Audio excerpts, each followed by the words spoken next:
you can even watch back. Giving players all the props or put them on blast. We don't give no hot takes, only talk facts. We're giving all our devotion, riding high on this wave of emotion. Going all out, yeah, cause this is our time. No, ain't no stopping us till we reach the finish line. All in, we came here to win. We're gonna give everything. S-I-C-K on the run. S-I-C-K, sick, sick. On fire, we're ready to fight. We'll bring the house down tonight. S-I-C-K on the run. S-I-C-K, sick, sick. Playing on the car ride, play it when you lounge. X and O's, you know that we can hold it down. Shout out to my man Sammy, got it off the ground. And to all the listeners tuned in right now, got debates, analysis, and speculation. This is sports talk for the new generation. You know where to find us, got a reputation. Sick podcast, your #1 sports destination. Giving all our devotion, riding high on this wave of emotion. Going all out, yeah, cause this is our time. No, ain't no stopping us till we reach the finish line. All in, we came here to win. We're gonna give everything. S-I-C-K on the run.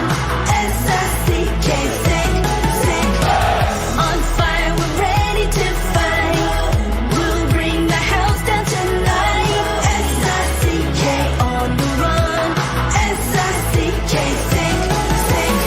S-I-C-K is the sickest podcast. Tune in for the audio, or you can even watch back. Giving players all the props or put them on blast. We don't give no hot takes, only talk back. S-I-C-K, S-I-C-K, S-I-C-K,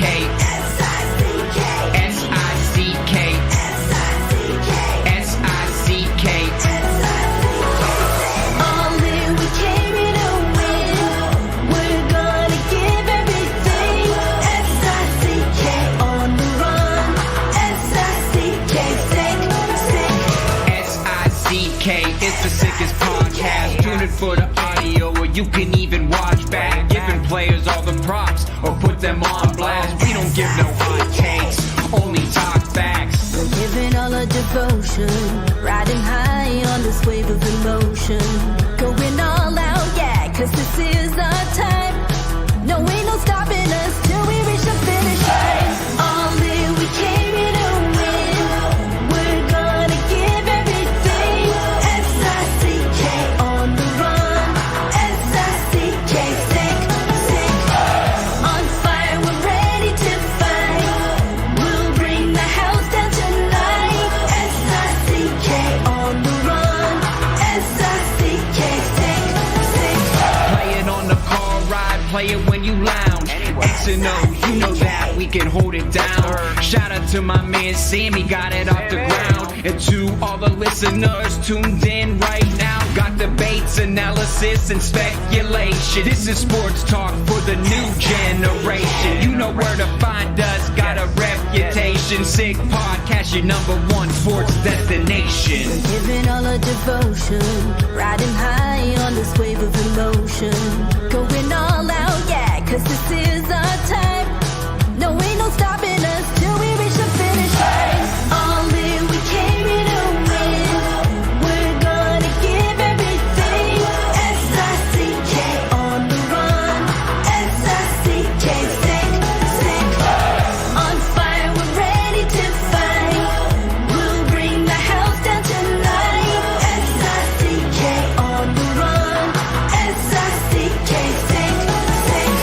S-I-C-K, it's the sickest podcast. Tune in for the audio, or you can even watch back. Giving players all the props or put them on blast. We don't give no hot takes, only talk back. S-I-C-K, S-I-C-K, S-I-C-K, S-I-C-K, S-I-C-K, S-I-C-K.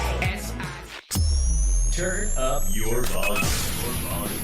Because you're about to listen to The Sick Podcast. The Eye Test with Pierre McGuire and Jimmy Murphy. The Stanley Cup winning Colorado Avalanche. And after 22 years, Raymond Moore The sickest NHL podcast. It's gonna be sick. And welcome to another edition of the Eye Test with Pierre McGuire and me, Jimmy Murphy, here on the Sick Podcast Network. Pierre, technically the season already started, obviously, with the 2 games in Prague that the Devils beat the Buffalo Sabres in both over the weekend. But it gets going in earnest tomorrow, and one team all over the news as this season is about to get underway is the Boston Bruins. And today we are going to welcome on their new radio play-by-play man. He replaces Judd Surratt, who replaced Jack Edwards in the TV booth, and that is Ryan Johnston from 98.5, the Sports Hub in Boston. He'll be joining us from Sunrise, Florida in about 10 to 12 minutes. The Bruins are down there, of course, getting ready to play the Florida Panthers. Well, we hope. It looks like they're going to get the game in. There's another hurricane on the way there, Hurricane Milton, but it looks like maybe they'll be able to avoid the eye of that storm and get that game playing tomorrow night. But we will talk to Ryan about the Jeremy Swayman signing that occurred over the weekend and also about the Bruins prospects this season. But let's get to that signing with you, Pierre, quickly. Just your initial reaction to the signing, and were you surprised that they were able to get it done before the season started? We talked about there being 3 important dates. The first important date had passed. The second important date was coming up, and that was the opening of the season. And the third important date was December 1st. So they decided, common sense-wise, from the agency side, that the player didn't want to miss any paychecks. And the start of the season is tomorrow. So pay periods start tomorrow. Mm-hmm. And as we talked about, once the plane takes off, the seat that's empty, you never get that revenue back. It's the same thing for a player. Once you miss one check, you're never getting it back. So they figured it out. They tried to play hardball. The team's projection was a lot closer than what the agent's projection was. And so the player is signed, and the player should be happy, and he should be very grateful. It's an amazing contract for him. I think it's long-term if he produces at the level I think he can. It's a real good deal for the team as well. But this had to get done, and I'm the player side, and I'm happy for the player that it got done. Well, of course, a week ago today, it did not look good at all when Cam Neely came out and said, well, I'd have 64 million reasons. But as we said throughout the week, Pierre, well, many kept kind of knocking Neely, saying he was out of line, he was insensitive, he put his foot in his mouth. I think those reporters have their own foot in their mouth right now. That actually jump-started the negotiation. I wrote that yesterday for Sick Media News here. You can check it out on our website, sickpodcast.com.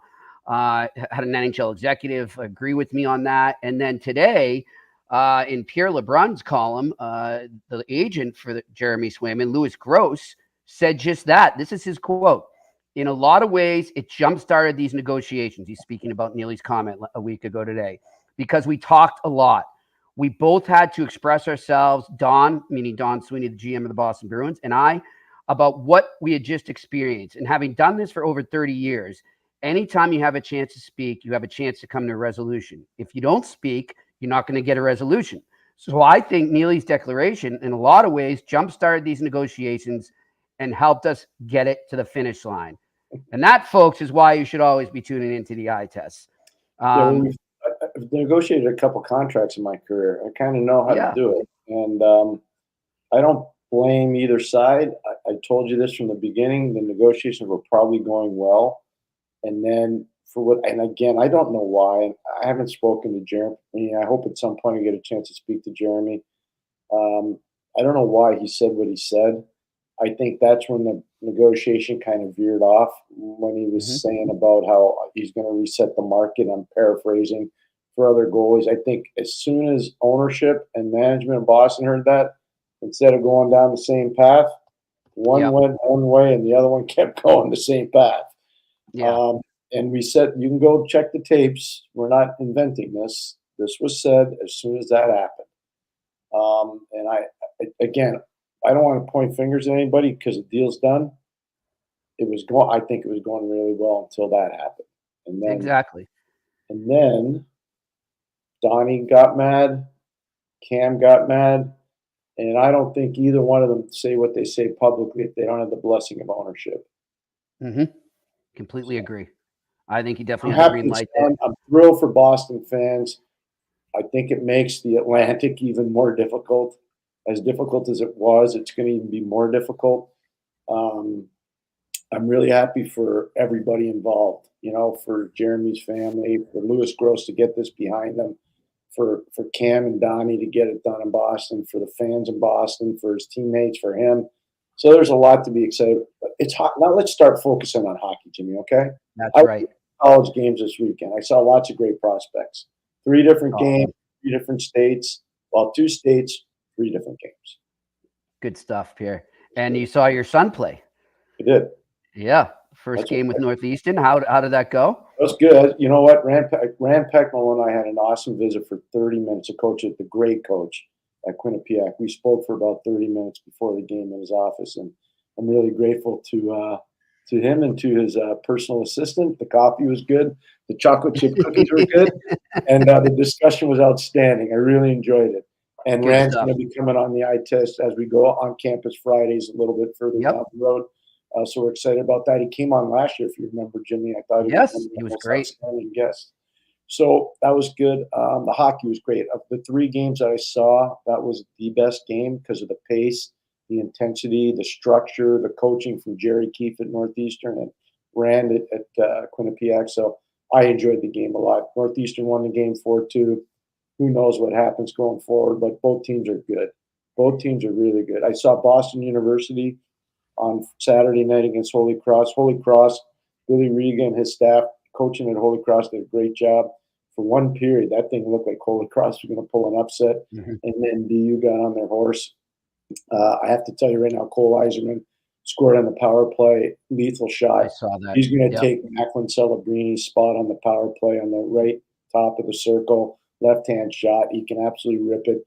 But the guy that stood out to me, there were 2 guys that stood out. One was Ryan Green, a second-round pick of the Chicago Blackhawks. He's close to being NHL ready. He really is that good. And the other guy was Cole Hudson, Lane's brother, who's a freshman. He's a pick of the Washington Capitals. He is a really good player. He's a really dynamic, good player. He's not, I will say this, he's not as good as Lane yet. There's so many similar characteristics. It's fun to watch him. And I give Holy Cross a ton of credit. I talked about Billy Riga, the coach there. That team played their butt off. They played as hard as they could. And so I was impressed by that. And then our friend Mike Kavanaugh was at his game on Friday night. It was a cold game. They had a 2-game sweep over the Raiders from Hamilton, New York on the weekend. And he's got a team that's got an identity. They're hard. They're in your face. They're fast. And the biggest thing to me is they play for one another. I didn't see that a lot from them last year. I see a lot more from them this year, so that's exciting. So I saw tons of prospects, tons of whether they're college free agents, draft picks of teams. I'm going to say I saw probably 8 guys, maybe 10, that have legitimate chances over the next couple of years to play in the NHL or the American League, and maybe more than that. But I'm a hard marker. So that's how I look at it. Well, one of the guys, the kids that you talked about, Pierre, scored a goal. Did he not? For UConn? For UConn, remember you said there's a certain player. Do you remember? Yes. Yeah, I was watching the scores while I was doing some stuff online. That's the guy Pierre was talking about. Yeah, he's a good player. He's really solid in the circle. He's a real good face-off guy. He's not overly large. He's not super fast. He's just a hockey player. He's really an honest, good hockey player. Nice. And of course, as I've referenced off the top, 2 NHL games already in the books, and that is the New Jersey Devils sweeping the 2-game set in Prague against the Buffalo Sabres. Now, look, it's 2 games, right? I mean, we're not going to jump off cliffs, but you and I both agreed, even if, and I went in this is the way I went into these games for the Buffalo Sabres. Yeah, I said even if they go in there and they lose, I just want to see them have that identity. I want to see them have that Lindy Ruff type of, style to them, to have some jump, to have some intensity, to have purpose. I didn't see any of the above from the Buffalo Sabres in those first 2 games, Pierre, and it's worrisome. I know it's 2 games, but it's a little worrisome, especially on a trip like that where you're just with the team a lot, you're bonding. To come out, I don't know another way to describe it, but flat was a little worrisome. We talked about it after the first game. I was concerned. And the same thing happened in game 2. Now, there were some instances where Markstrom was really solid, obviously, for New Jersey, which is what they need him to do. And, things look like New Jersey are going to percolate a little bit more offensively, which is something they have to do. But that was not vintage Buffalo. And I would have thought from them going over and coming together, I like the fact that Tuck stepped up, after the big Brendan Dillon hit on J.J. Peterka. But that's a little bit of what they have to have. But, Jimmy, the biggest thing to me for Buffalo, if they don't get going here when they're back home in the next, let's just say, 5 games, I'm really concerned about. And it's not on Lindy. This is the roster he's been given. They went with it. They went right to their roster. They really didn't have a training camp where they said, this guy's competing with this guy for a job. That they said, we're picking our top 23 guys, and this is what we're going with. Because they wanted to get out of the gate fast. And if they don't, that's going to be a problem. Well, we will see how they bounce back. And one team that they will see a lot of, as they always do for so many years, the Boston Bruins will get underway against the Florida Panthers tomorrow night. Big nationally televised game. The banner will be raised for the Panthers. And, of course, the Boston Bruins would like nothing more than go in there and spoil that night for the Panthers after that same team eliminated them from the playoffs for the last 2 years straight. And joining us to talk about that and all things Bruins right now is the new play-by-play man on the radio for the Boston Bruins on 98.5, the Sports Hub, Ryan Johnston. Ryan, how you doing, my friend? Doing well. Great to talk to you guys. Great to talk to you. First off, how's the weather and what's the latest reports on the hurricane and any impact it might have on the game? Yeah, we're all watching the weather forecast pretty closely down here. The weather's been actually pretty lousy since we flew in yesterday. Just pouring rain, South Florida kind of weather. But it seems like we're going to be able to get this game in and get the teams out of here before the worst of it hits tomorrow night. Or I guess we'll get out of here tomorrow night after the game, and then the worst of it will come through Florida on Wednesday and Thursday. But here in the greater Miami area, it doesn't seem like it's going to be that bad as it is out west. All right. Hey, Ryan, you're not a casual observer of the Boston Bruins. You've been around them a long time, even though this is your first full-time gig as their play-by-play guy. What's impressed you the most at camp so far?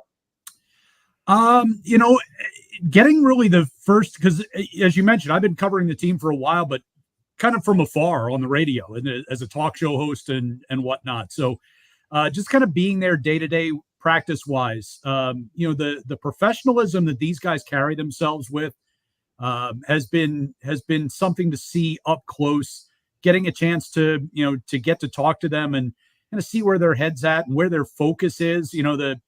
Obviously we're going to talk about the Swayman situation, which kind of overrode the whole camp for the media, but the players just kind of shrugged it off and said, when it's done, it's done. We know, ultimately it'll get done. But they were able to get through training camp and preseason games despite the distractions without really any hiccups. I'm wondering for the new guys that are there, a lot of new faces. Obviously Zadorov and Elias Lindholm are spoken about a lot, and they're the big names they brought in. But for some of the other guys that maybe sort of slipped under the radar, who's impressed you the most out of the new faces? It's difficult. Those are the two guys that everybody's watching, right? I mean, right. The two big acquisitions.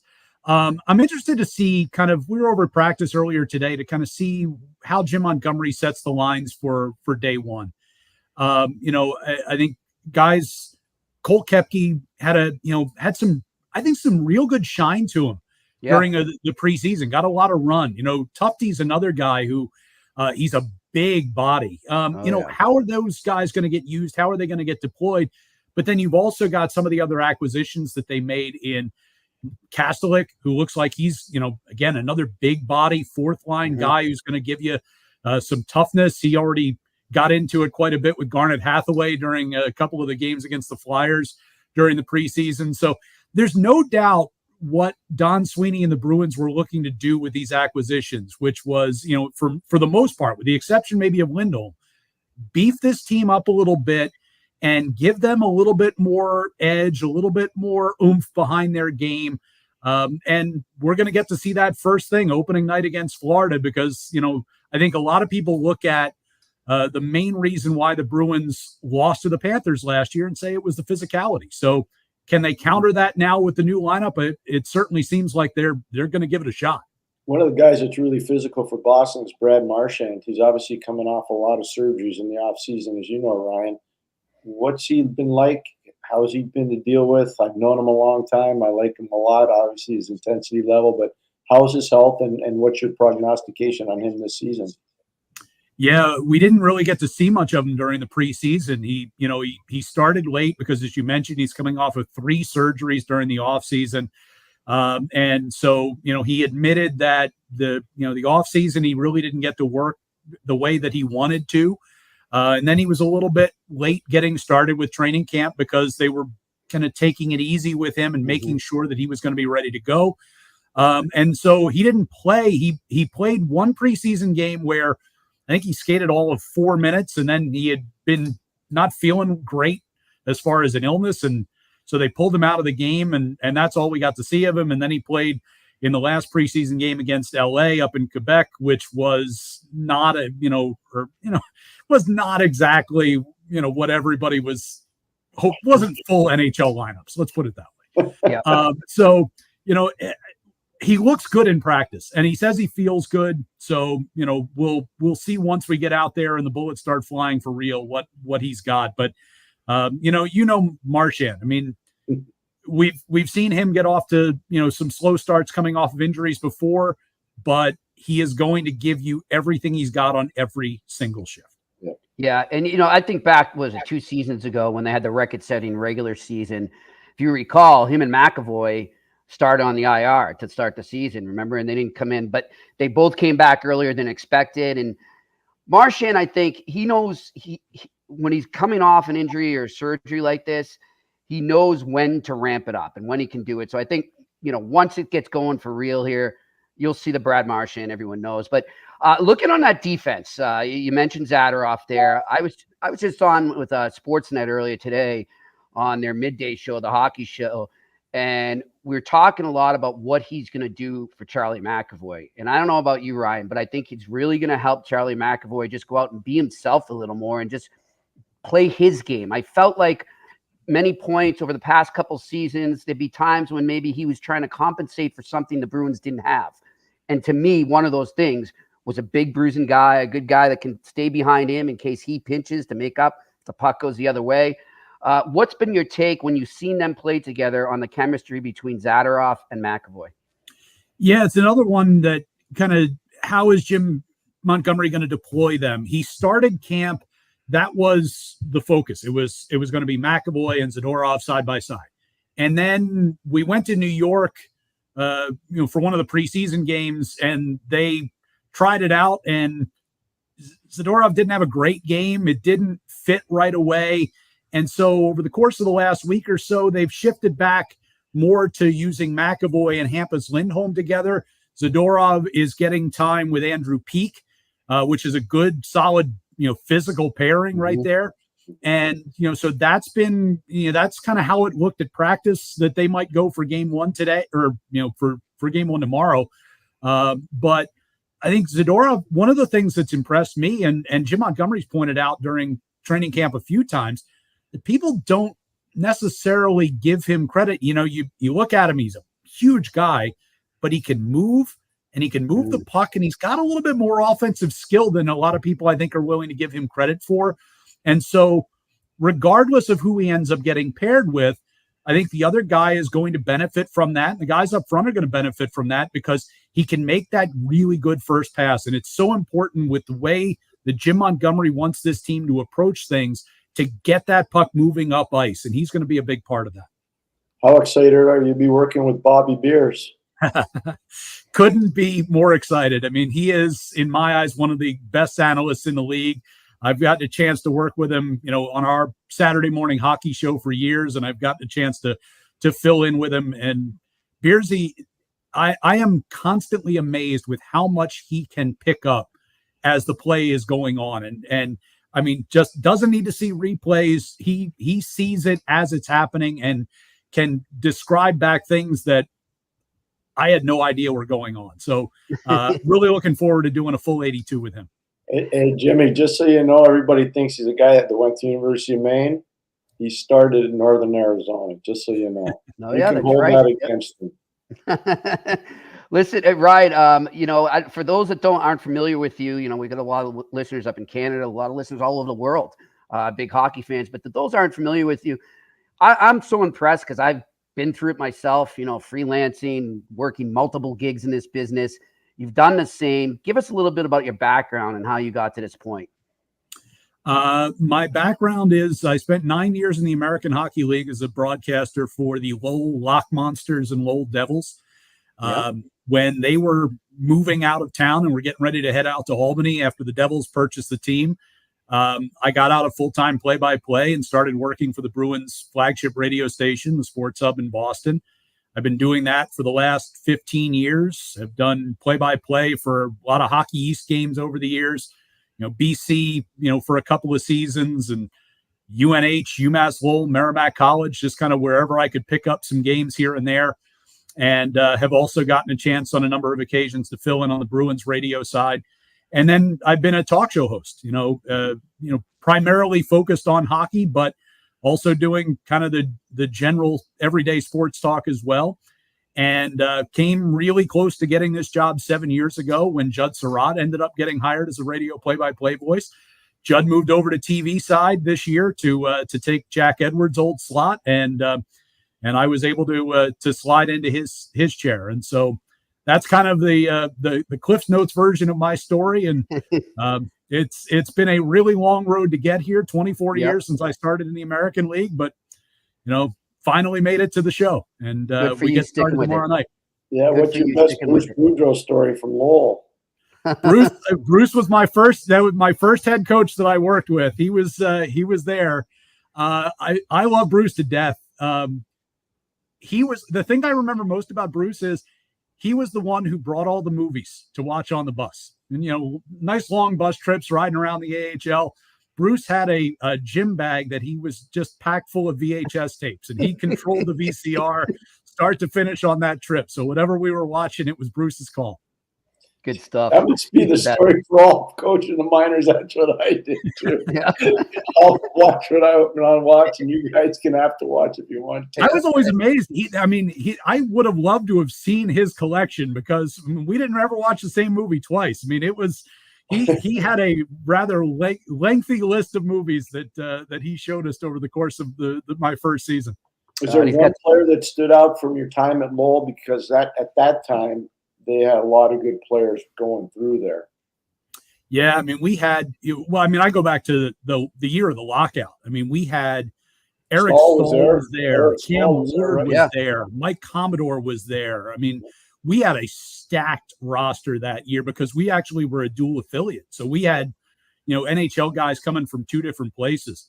That was the year that really stands out. But we had some other, pretty good players come through there over the years. And, but that more than anything, it's like we had, potential guys that you looked at and you went, Chuck Kobasu was on that team, was another really good. He was our college guy from Alberta. Yeah.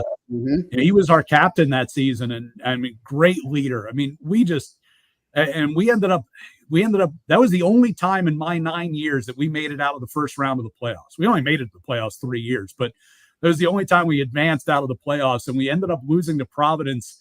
It was pretty stacked themselves. Which was packed. Yeah. You had, legendary players for the Providence Bruins playing that year. And I really felt like that was the only team in the East that we couldn't have beaten that season. Yeah. Hey, Ryan, is there one broadcaster you try to copy a little bit? I wouldn't say copy. I grew up, I'm originally from Philadelphia. And so when I was a kid, I had Gene Hart, and then a young Doc Emmerich before he was Doc, when he was still known as Mike Emmerich. And so between those two, as well as, nationally, Gary Thorne was always a favorite of mine. Me too. And I lived in Chicago for a little while and got a chance to listen to Pat Foley. So I've kind of picked up a lot of, maybe little things over the years from a number of people like that. And, in Boston, we've been amazingly lucky just in the time that I've lived there to have Dave Gosher, to have Judd, to have Jack Edwards calling games on TV. very different styles, but but all a lot of fun and all very beloved by the fans for good reason. Well, look at this. I can just tell you this. Doc Emmerich was my partner for 16 years. You picked a good role model. You picked a really good role model. Yeah, he's amazing. Doc is the best. I never forget the first time I filled in for a Bruins game, which was on the road in Detroit, and Doc was calling the game for the national TV afternoon game. And I ran into him downstairs as we got off the bus, and he came over to me, and I introduced myself and, told him I was filling in, and he spent a few minutes with me, but it meant the world. And it always did. Every chance I've had it to talk with him over the course of my career, it means the world that he takes time for young broadcasters. So Jimmy, just what Ryan just said, you know how we always talk about mentorship, and I always tell you, Doc is one of those guys. Ryan, did we rehearse this show before I came in? No. We've never spoken here. Ryan just said is so spot on. That's just talking. That's great. That's what the game needs. Never be afraid. If you're young and you're trying to do what Ryan's doing, never be afraid to take mentorship. Yep. I love it. Good stuff. There you go. Well, I just looking at it, we made it 15 minutes without diving into the Jeremy Swayman contract and everything that led to the signing. I'm just going to ask you quickly. A week ago today, of course, was when Cam Neely made his 64 million reasons comment. At that point, what were you thinking in terms of where the contract negotiations were headed? Well, it certainly turned up the temperature a lot. I was sitting right there when Cam Neely said that, and 64 million reasons, and raised all the eyebrows in the room. And the team was practicing right after that press conference, and I was sitting around with some of the beat writers, and we all just kind of shrugged our shoulders and said, well, that's either going to get it done or it's really going to inflame things. Yep. As it turns out, I was, reading some of the comments from Jeremy's agent earlier today about how that did kind of light a fire under everybody to get it done. And it probably got it done a little bit faster than it might have otherwise. So, so good for Cam Neely. I think everybody in the organization certainly was hoping that it was going to get done. I think, having talked to Swayman a couple of times in the last couple of days, he was certainly hoping that it was going to get done. He didn't want to miss games. He wasn't looking to have that happen, but everybody was trying to make a fair deal and the best deal that they could. And I think they landed pretty close to where a lot of us thought that they were going to land. Ultimately, it just took a little bit longer to get there, but they got it done in time for opening day. And so off we go. There we go. Well, we appreciate you taking the time. Oh, You're go ahead. Smiling, huh, Jimmy? You're smiling, aren't you? Yeah, I am. Anyhow, we appreciate you taking the time, Ryan, and congratulations again. You're definitely a good example of what hard work can achieve. Don't give up. To all the broadcasters out there, keep going. And so we appreciate you taking the time. Good luck this season. I'll see you around the rink. All right. Thanks, guys. Good to talk to you. Way to go, Ryan. Thank you.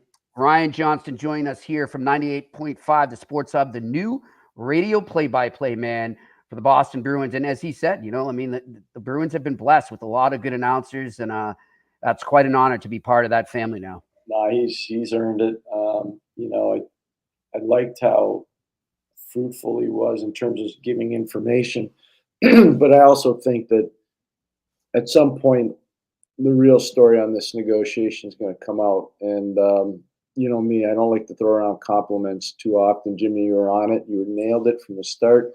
Thank you. There were pressure points applied. We've talked about that on the show.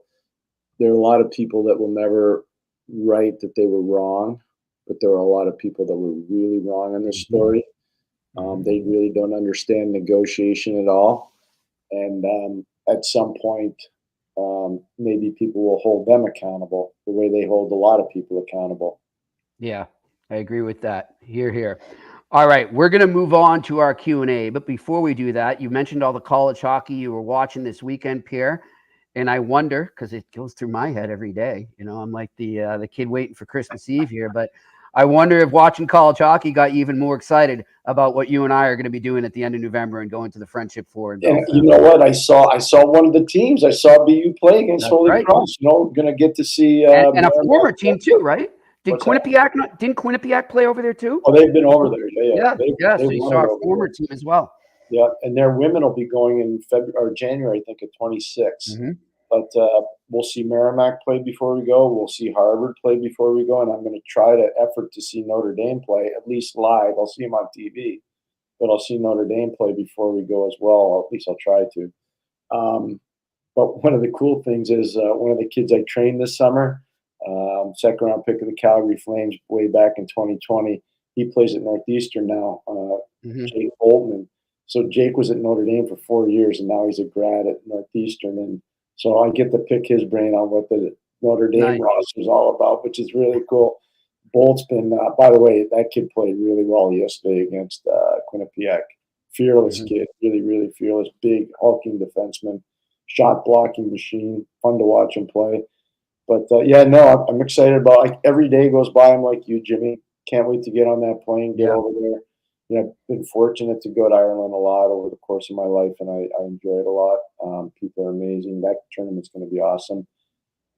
Sarah Stanton's done an amazing job with this. For everybody at Kara Sports, she's been great. Really, really good. And the Belfast Giants are off the charts good. They're so good. Yeah, they really are. I'm really looking forward to that and being over there with them. And, of course, as we have told you, for the 6 weeks heading into that on Campus Fridays, we'll be dedicated to a guest connected to that tournament coming up at the end of November on American Thanksgiving weekend. And let's go over right now to Betway, our sponsor. And I hope everybody was over there during a crazy, as we were just talking before we came on, Pierre. And I love how you said it. You're like, I'm done trying to figure out the NFL. I mean, it's been one crazy year, and this weekend was no exception. And for you college football fans out there, Alabama knocks off Georgia, and then they lose to Vanderbilt. What? Hello, Vanderbilt. Oh my gosh, it's unreal. So, you know, I don't know. Like I would say right now, don't be afraid to go with some underdogs if you like to bet. You never know. Like, and you probably get some great value. So go over to Betway right now. Because, as you know, they are the leading global online betting and gaming brand. Follow your gut instinct. Go with Betway. Go to betway.com or scan that QR code right in front of you if you're watching here on YouTube, and you can join the action there. Remember, you must be 18 plus and play responsibly. And of course, the baseball playoffs are still going on. Some unbelievable games, Pierre. I don't watch much baseball during the regular season anymore. I just get into it in the playoffs. And it's worth it. It never disappoints to me, but it's not, it's not the Stanley Cup playoffs, but it's right there. It's definitely the game goes up so much and it draws you in. So you can do baseball, you can do hockey, football, basketball, what have you over at Betway, and of course soccer as well. So check them out at betway.com. All right, let's get to the Q&A. What do we got? Maxar, how does the preparation change for the opponent when they know the starting goalie rather than guessing between Allmark and Swayman? Great question, Max. Really good question, because I think that was an advantage the Bruins had last year. Yeah, no, I think that's really fair. I think it's a good point. But part of it is once you've been in the league for a couple of years, people know your tendencies. They call it the book.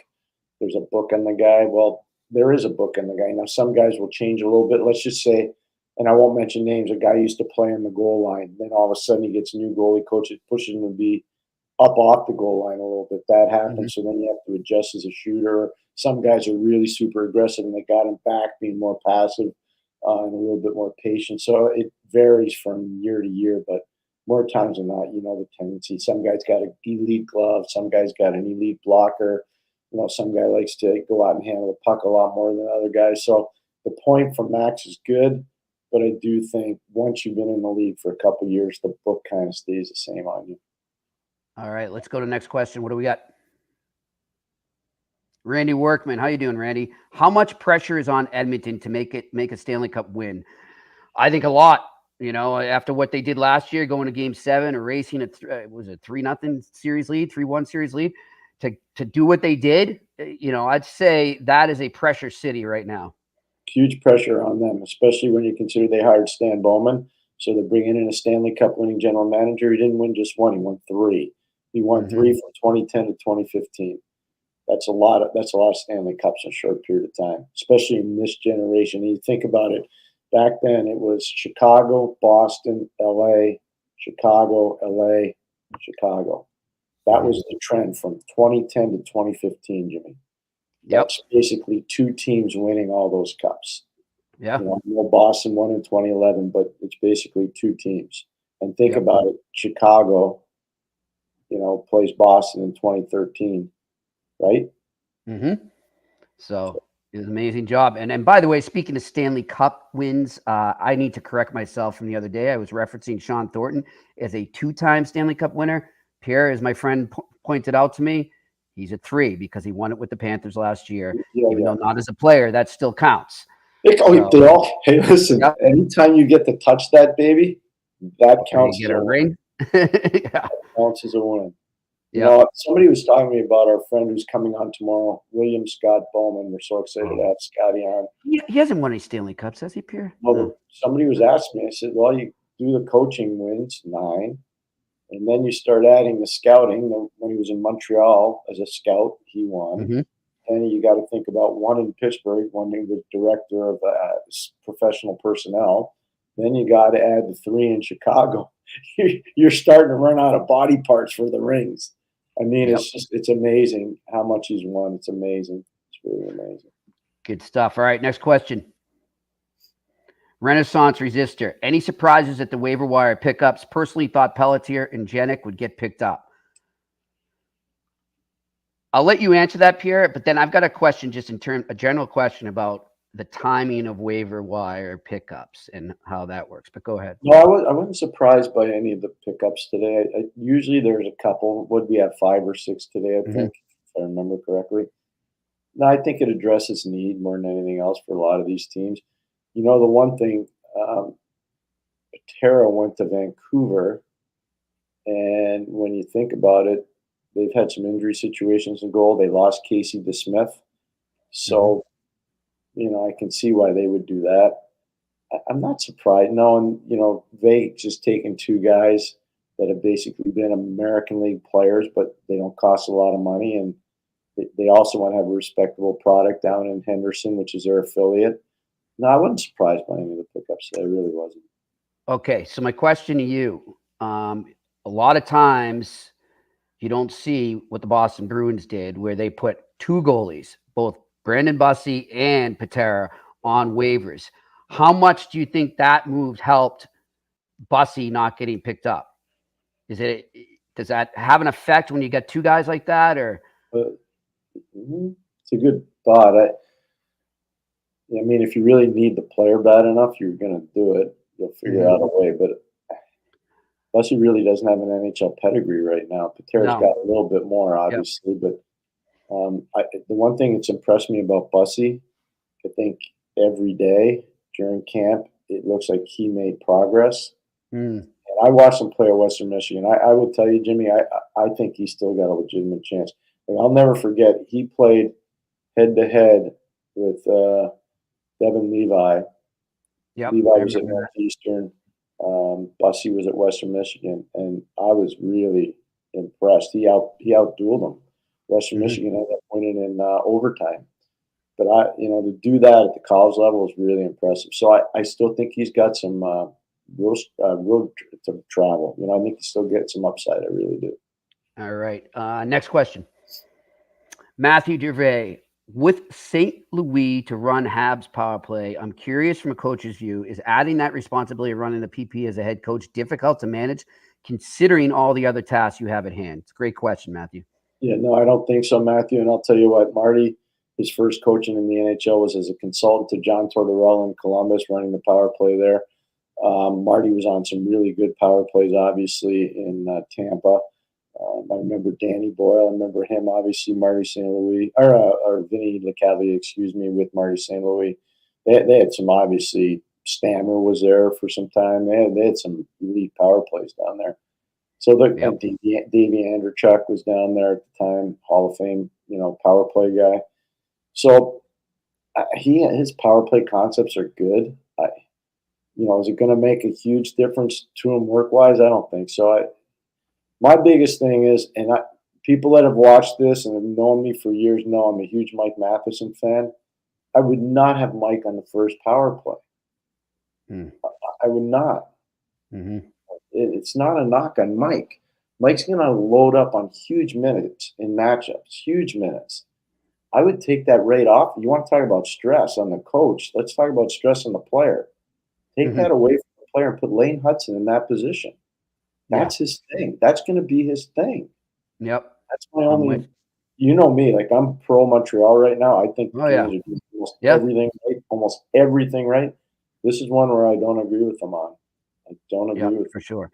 By the way, I see in the comment section there, GB saying Marty didn't last long as a PP consultant. That was his choice, GB. If I'm correct, Pierre. He left on his own to go coach his kids' team. Yep. 100%. He went to Mid-Fairfield. He had just finished. I'm not going to give the location. It's not appropriate, but he had just finished building a magnificent home with his wife for their family in the Connecticut, New York area. And that was his choice to do that. Yep. All right. Next question. John Smith. Question. You guys catch any footage from the Oilers room after the Game 7 loss? What do you think about the cameras being there at that time? I think the agony of defeat is part of the story. Yes, I did. And I got to say, I thought so far from everything I've seen, I think I've seen 2 episodes. They have done a great job. I like what they did there. As for the second part there where he asked Pierre, what do you think of the cameras being there? From my position as media and as a fan, I love it, but I can completely understand why for so long we didn't have that access and why some players or some coaches or some GMs still might not want us to have that access, because I do think that those moments in that room are more for the team. They're sacred moments. They're private moments at time. I'm sure you can cut stuff out, but I get both sides of it in terms of having the access. I'll never be a hypocrite. And one of the reasons why there's so much access is because of what NBC did. When NBC created Inside the Glass and started interviewing coaches in between periods, and Brian Burke allowing us to be on the bench to call the Stanley Cup final between Ottawa and Anaheim, actually being on the bench, broadcasting a national show and an international show. I think that's what opened up the opportunity for all these people to do it. So I'll never have a problem with it. It is part of the story. The agony of defeat is huge. It used to be part of the saying on one of the most popular sports shows of all time, The Wide World of Sports on ABC. So I'll never, ever be down on that. And I don't think anybody else should. It's painful. I remember, I'll never forget this. In 1991, we won the Cup, and I was walking out of the building in Minnesota with Scotty to get on the team bus to go back on our charter back to Pittsburgh. And we had won in 6 games. We won game 6, 8-0. And I looked at Scotty, and I know that that whole year I was never really home. In the playoff, I was never home. I was on the road the whole time. I was either with the team or I was out doing the advanced scouting to prepare for the next series. And I said to Scotty after it was over, I said, I would never want to go this far and lose. It must be painful. He said to me, when I was in St. Louis, we won 3 straight years and lost. You know, and he says it hurts. It really hurts. I've never had a chance to experience that, and I never want to. Yeah. I've been in 2 locker rooms now, 2 Bruins locker rooms on the losing side. It's not fun. No. It's definitely not fun. And, you don't, Pierre, we can see it. I mean, now with this access that you have, you are able to see it more and understand it and grasp it, why so many people do consider it the most grueling playoff in all of sports. But, when you're there every day, and you see these guys and you see what they're going through emotionally, physically, and you see the stuff that they're dealing with that the public doesn't know, it's unreal. It really is. Like, I'm like looking at these guys like they're movie characters or something. Like, how are they doing this?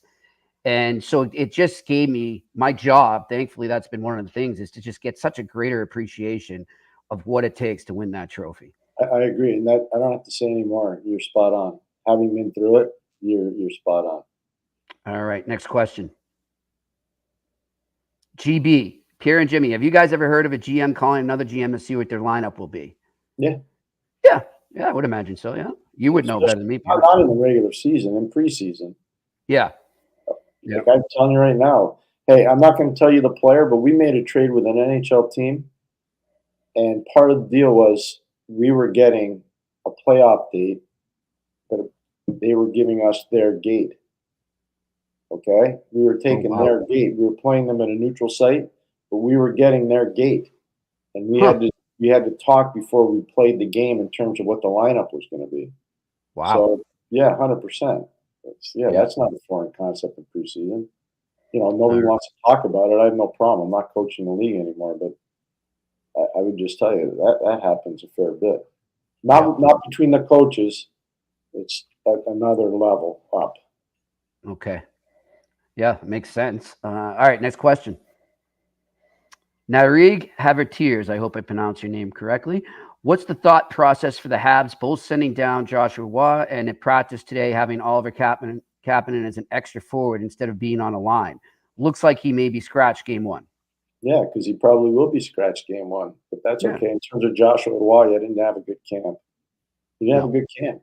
The one thing I would tell you, it's kind of like boxing. When you fight the champ, you got to make sure when you fight him, you clearly beat him, or he's going to win the decision. You got to make sure you take care of him. And for Joshua Roy, you want to get a spot in the lineup, you had to prove that you were far better than anybody else, and he didn't do that. He just didn't. Kapanen earned his way onto the roster. Yeah, and I bet he'll get in one of these first three. By the way, so did Heineman. Yeah. And they'll get in, Pierre. Just because they're not playing tonight doesn't mean they won't play the next game. You never know. I mean, they'll get in. So everybody's in a rush. It's 82 games. Just chill. Yep. What did Carey Price say? Just relax. Everybody just relax. Just chill out. And I'll tell you one thing that Brad Marchand says all the time when you talk about training camp. He says, for these young kids, all I tell them is, you know what? It may be mine. It may be the veteran next to me, but you got to go in and you got to steal somebody's job. That's how you're going to make this team. And Joshua Roy didn't do that. But that doesn't mean he won't be back. It doesn't mean that he can't come up at some point this season and find a regular spot. You never know. So that's like Pierre says, pump the brakes. We got a lot of season ahead of us, but enjoy it. All right, next question. Max R, do you think the way Stamkos left might hurt Tampa Bay's locker room? In terms of free agency, Max, I'm not sure I understand your question. I think he means emotionally, like leadership. Oh, okay. So I'm just, and if I'm misspeaking. Or that the team let him walk is what I'm saying. Yeah, I think, I'm trying not to misspeak on Max's behalf. Max, if you disagree with him, you can obviously text Jimmy back. But what I would say is probably not as much because Hedman's the captain and they brought McDonough back.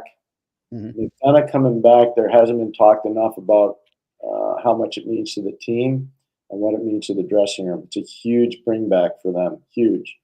It brings back positive memories of 3 trips to the Stanley Cup final, 2 wins. There's a lot there with McDonough, and I've known Ryan a long time. He is a winning humanoid. Everything about him is just winning. Mm-hmm. And the way he carries himself around his teammates, the professionalism. Anytime you're the captain of an original 6 team, which he was in New York with the Rangers, there's a different pressure that's brought to bear. And that's not an easy task. And I thought McDonough handled that so well.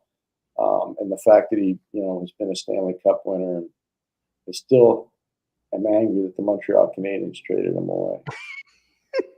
Again, we don't rehearse this, but I'm sitting here waiting for Pierre to finish speaking. And I literally was going to say, I would love to call our friend Mitch Melnick and get the tape of when the Canadiens traded Ryan McDonough. And because I remember it clear as day, Pierre, I was driving in the mountains of Vermont, coming home from Montreal when it happened, because it was right after the draft. Yeah. Right. And I remember coming down and I'm listening to you with Mitch, and then the news broke. Well, I believe it broke while you're on or right before. It broke just before, because I was in the lobby of the Westin Hotel in Toronto and I went bananas. Yeah. And I remember you coming on, and everybody in social and everybody all over the place is praising Bob Gainey left and right about this deal. And Pierre comes on, he goes, "What are they doing? Like, what are you doing?" And he was right. He was so right. Look at the player and the winner that Ryan McDonough has proven to be. Can you imagine the Montreal Canadiens could have had a defense tandem in their prime, PK Subban on the right side and Ryan McDonough on the left side. Wow. Bon chance, as they say. Yes. Bon chance. I know. To this day, I've heard from people on the inside why that deal went down. I will not say the person that questioned Ryan McDonough's character, because there was one person internally that did. And that person should feel shame the rest of their career. Are they still in the game? I'm not going to say. Okay. Next question. Randy Workman, what are the Golden Knights doing claiming Schwint? Is that how you pronounce it? Yeah. He's a kid that played in the Ontario Hockey League. Obviously. Good depth signing. I think more probably, going to be For the A. Henderson. Yeah. But we'll see. I mean, sometimes what I give them credit for, they see something that might be a Rembrandt that most people see as might be, paint by numbers painting. Mm-hmm. You know what I mean? So they see things differently. I like how they look at it differently than a lot of teams. They give guys chances. Like Barbashev. Okay, I use Ivan Barbashev as an example. Ivan Barbashev was a fourth-line player in St. Louis, especially when they won the Cup. Mm-hmm. Barbashev was basically a fourth-line player. He played with Steen and Sundqvist. That was their fourth line. And Berube used them all the time. And they were really, Jimmy, you covered the series. One of the best lines. I did every single St. Louis Blues game. They don't win that Cup without that line. They do not. They do not. And then eventually Barbashev gets traded to Vegas. Mm-hmm. Well, they don't see him as a fourth-line player. They know that when he played in Moncton in the Quebec Major Junior League, he was a 90-point-plus player. They know that. So they go play with Jack Eichel. Go play with Marshall when he was there. Go play with the big dogs. And he was perfect in that situation. Yep. Vegas sees things a lot differently than most teams. And I commend them for that. I commend Kelly for that. Obviously, George, McPhee, that team, I really like how they do their business. I like how they're constructed. And I'm surprised. There's a lot of people are down on Vegas this coming season, Pierre. But yeah, there are a lot of people. I wouldn't sleep on them. I'll tell you that. A lot of those same people are wondering about the Swayman stuff, too. Next question. Matthew Gervais. Seems there's been a trend of young D-men taking longer to develop at the pro level. Is this due to more complex D-zone coverages and speed skill of today's game, or has it always been this way? Here, I feel like it was always been that way. I mean, you're going to get the rare exceptions like a Ray Bork or whomever that just comes in. Well, but to me, Denny Potvin was kind of the guy. Bobby Orr, I know people say, what about Bobby Orr? Yes, Bobby Orr, yes. Bobby Orr's a different. But Bobby Orr's Bobby Orr. He was just totally different. Denny Potvin, coming out of the Ottawa 67ers, going to bad Islander team. He was like the guy that really changed. Denny was so good. He was so good. And everybody expected their first-round picks to be like Denny, and that's just not how it works. I mean, Larry Robinson went to the American Hockey League. You go look at all the guys that played there. It's hard to play defense. It's what it's like, Jimmy. In football, it's really hard to be a quarterback. It's hard because it's so complex. You're reading defenses. You have to know where everybody's going. You got to audibilize at the line. It's very complicated, way more than people know. And reading defense is like when you're a defenseman and you got to read different situations. Do I pinch or do I not pinch? Yep. Are we playing straight man? Are we playing support mode? Are we playing the dice, box and one? Like there's so many fans don't want to hear all these different permutations, but there's a lot of different things that go on. And, there are things that can be taught. And that's why I think it's harder to play D than it is to play forward. Perfectly said. All right, next question. Narig Havatiers. Hey, guys, Michael Hage had 1 goal and 3 assists in his first 2 games. Did you get a chance to see it, and are you surprised by his role in the very early success? From all that, I've tried to learn more about him since he was drafted. But, yeah, I mean, from everything Pierre tells me, I'm not surprised. But Pierre can better answer this. No, we were raving about him when the Canadiens drafted him. We thought it was an elite pick. I thought he'd be a one-and-done at Michigan. I believe that still. They'll probably get Demidov and Hage at the same time, which is pretty amazing. Pretty nice. Bullish, and they're going to, Fowler too. And just, Jacob, look at it. Look at where they're at right now. And this is for all the doubters out there with Montreal. So, they got to do this. They got to do that. They know exactly what they're doing. I know. They know they can't win this. They know. They know they're not winning the Stanley Cup this year. And they know they're in the dogfight to make the playoffs.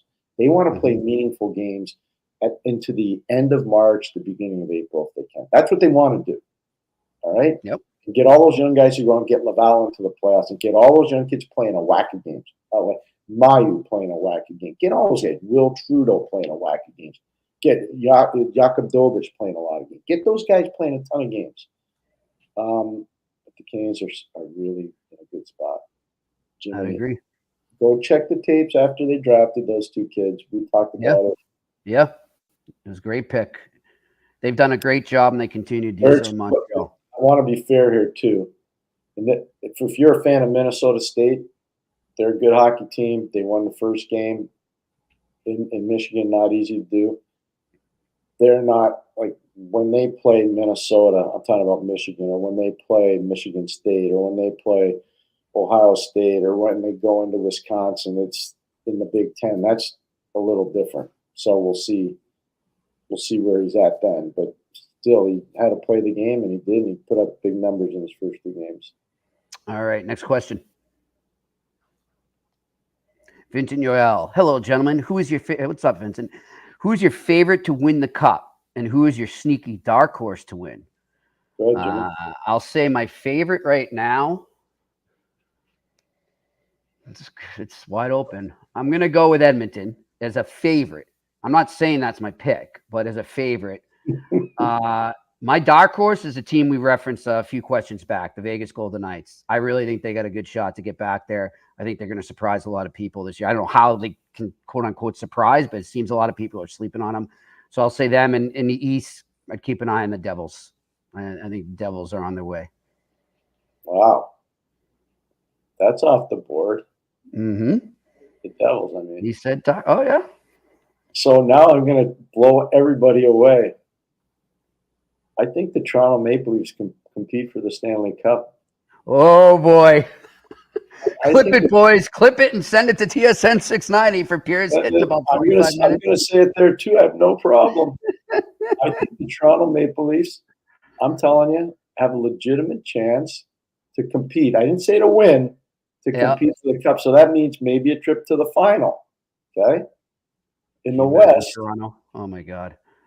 In the West, I think Colorado could cause some problems. Oh, yeah. Yeah. They have to get a goalie. You know what? That would be my favorite, and I think they will get that goalie. That I'm going to say that's my favorite, but my dark horse is Vegas and Jersey. No, like I know people in Montreal are going to be mad at me. Just you ask me a question. Not like it is.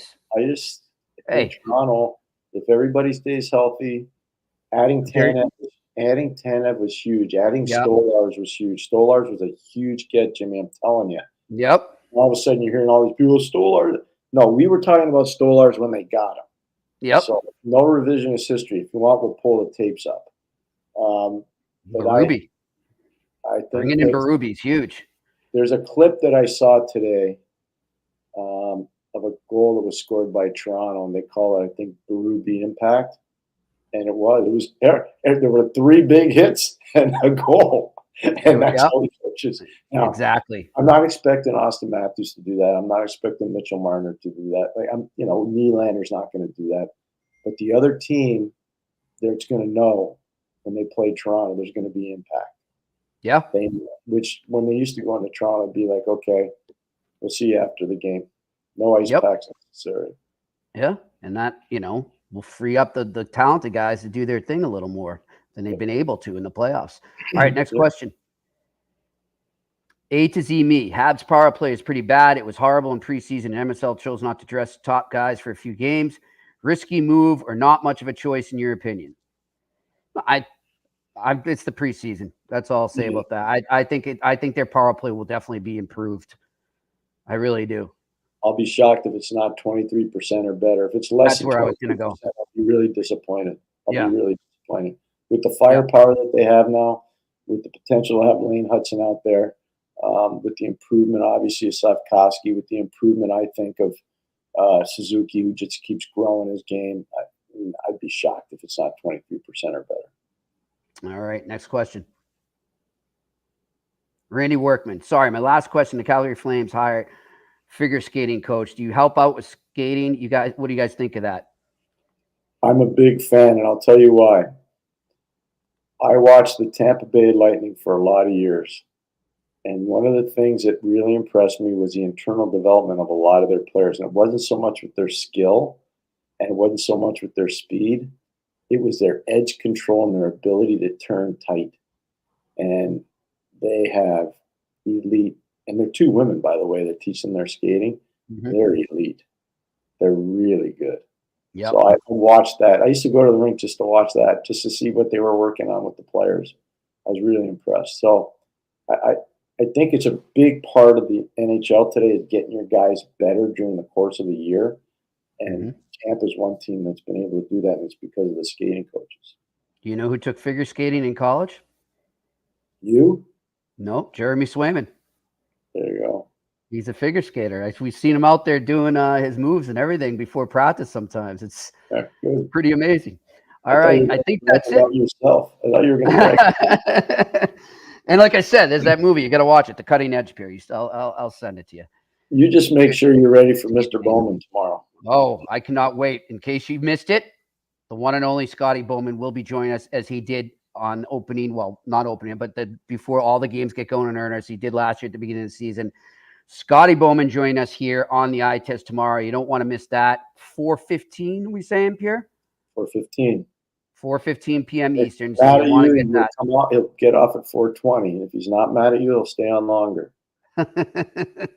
I don't want to get Scotty mad at me. That's one thing I don't want. Hey, Jimmy, before we get going, seriously, for all those people down in South Florida, in particular on the West Coast, we are thinking of you. Please do what your authorities tell you to do. If they say get out, get out. Get out. Yeah. I lived through 2 major hurricanes when we moved to Connecticut. And one time we stayed. Well, both times we stayed, and one time we were told to get out. And if I had to do it over again, I would have got out. Yep. I hear on that. I agree with it. Everyone stay safe. I have a friend who lost his whole house in Asheville, North Carolina. It's not fun. So stay safe down there, and we will see you tomorrow with a lot of hockey to preview here in the Eye Test on the Sick Podcast Network.